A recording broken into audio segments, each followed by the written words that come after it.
Good morning, everyone. Happy 4th. This is Yodet. I am filming my second Tiltw. In this video, I will be reflecting on my second week of rounding, going back to some of my goals from pre-appy, and then just discussing this week's topic discussion and journal club as I am student B, so I will be heading into my project week.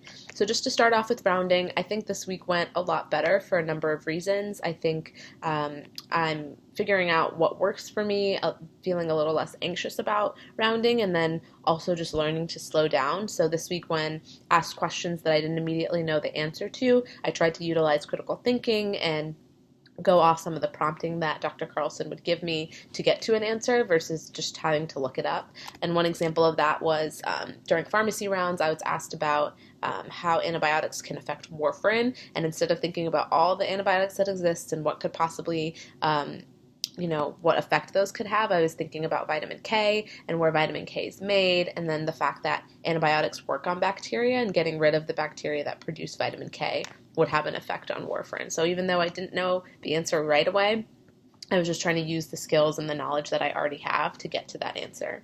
Another thing that I noticed this week was Dr. Carlson coined the analysis paralysis because this was the first week we had to do live farm rounds, and for me, a lot of the struggle was finding the patient that I was going to do, because I'd start somebody and then realize I'd want to do somebody else. So I think just important advice is just finding a patient, committing, and a lot of rounding is truly trial and error. So for I think student Cs that are going to be going on rounding, the best advice is that when you are working somebody up, just find them and commit to it, because you'll save yourself a lot of time if you're, not going back and forth between patients.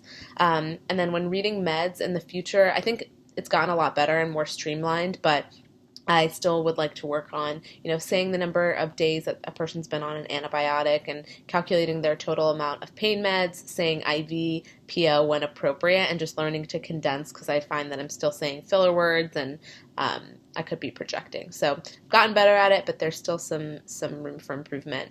And then just to look back at some of the goals from pre-appy, so my first goal was related to improving research, and I think I have ideas in progress and will definitely be working on it throughout and beyond this rotation.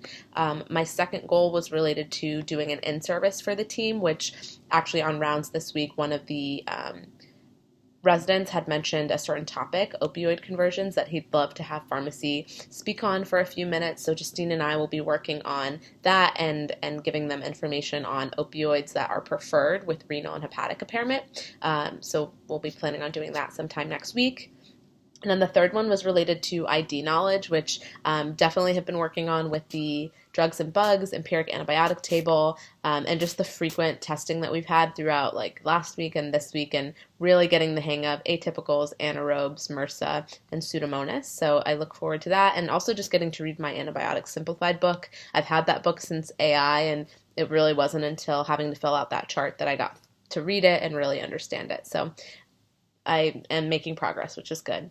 And then just to lastly reflect on the topic discussions and journal clubs, I feel like they went really well this week for student Cs, and I'm just looking forward to using the knowledge and feedback that we talked about from it. So for topic discussion, things like engaging the whole audience with eye contact.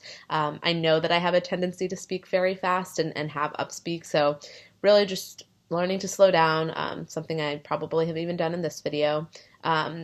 And then things about the handout, being intentional with, the colors. My topic is DKA and HHS, so really just being intentional with the color coding and be consistent with font and active learning. And then something I don't think you really think about but came up this week, like relaying specific instructions to the audience, incorporating questions into the topic discussion that are varied and challenging. And then because we are pharmacists, making sure that even though my topic is more related to a disease state, that I'm focusing on the medications and how we treat it.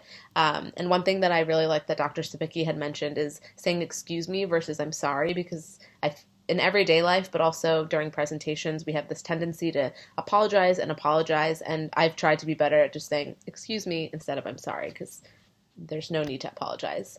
And then other things, just important to proofread your article, and I'm thinking about just like writing objectives for the handout so that the audience is clear as to what the expectations are.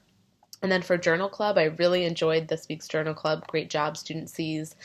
Things that I've learned and can take away for the one that we'll be doing, Shirley and I, in a few weeks is just focusing on the previous trials, analyzing every aspect as if you were the PI, like Dr. Sabicki had mentioned. Again, questions are really important because we had such an engaging conversation and people were